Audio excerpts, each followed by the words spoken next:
Hello, welcome to my channel Baharampur blogger Dona. আজ আমি তোমাদের সঙ্গে শেয়ার করব একটা হেলদি রেসিপি। তার জন্য নিয়ে নিয়েছি শসা, পেঁয়াজ, ধনেপাতা, লঙ্কা।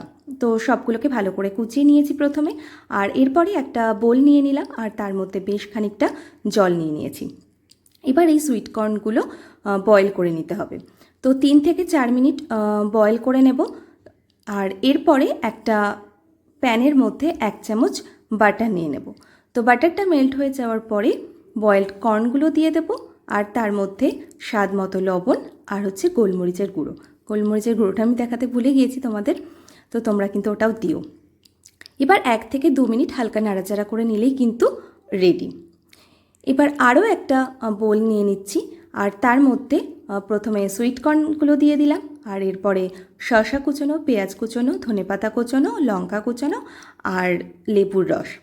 এবার সব কিছু একসাথে একটু ভালো করে মিশিয়ে নিলেই কিন্তু এই সুইট কর্ন চাটটা রেডি। তো তোমরা অবশ্যই বাড়িতে ট্রাই করো, ভীষণ হেলদি আর টেস্টিও বটে কিন্তু। তোমাদের রেসিপিটা ভালো লাগলে অবশ্যই লাইক করে দিও। তাহলে আজকের মতন এই ভিডিওটা এই পর্যন্ত, আর একটা নেক্সট ভিডিও নিয়ে